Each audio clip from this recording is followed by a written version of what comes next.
Okay, so the internet likes lists. So here's a list of 3 myths that I once believed about speakers and amplifiers, and I was wrong.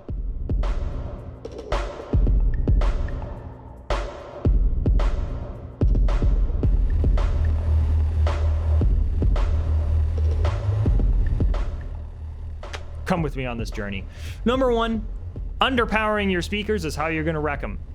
Well, it is true, generally speaking, overpowering your speakers to a point can damage them, right? That makes logical sense. It actually takes quite a bit more than we generally think it does, and you'll hear it first, right? The last time I blew a set of speakers up, you could tell that we should have turned it down. On the bottom end of things, there's no limit, generally speaking. You can run a single watt into a speaker, it'll be fine. It can handle it. Trust me, you can try this. But you run into some difficulties if you're clipping, because you'll say be running a 100 watt amp. It's just not loud enough. It's just not loud enough. So you just keep turning it up, and then you start to square wave your signal.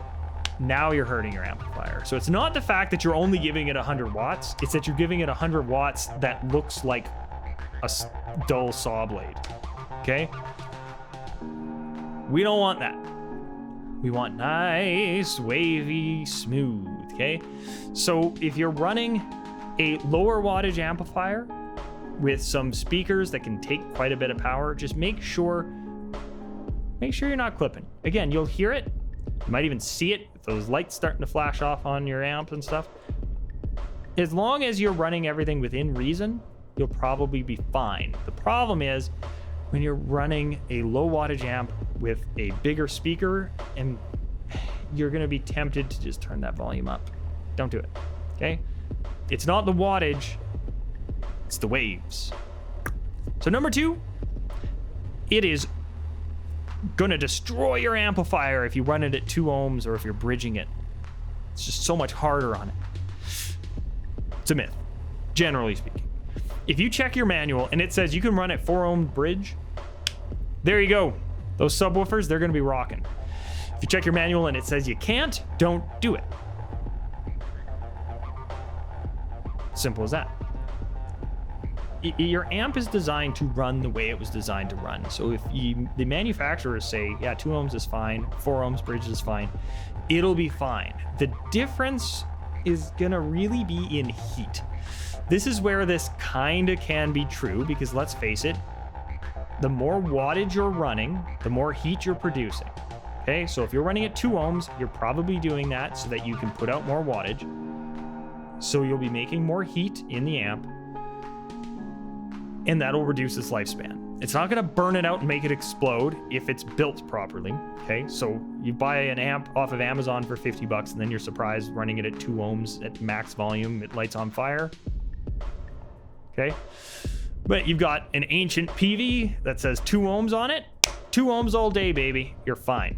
Okay, it's okay to run your amplifier the way it was designed to run. So bridge that thing all day. Okay, run it at 2 ohms. If the manufacturer says it can, it can. Myth number 3 that just got dispelled for me this week, because I invented it in my own head, but apparently other people thought this too.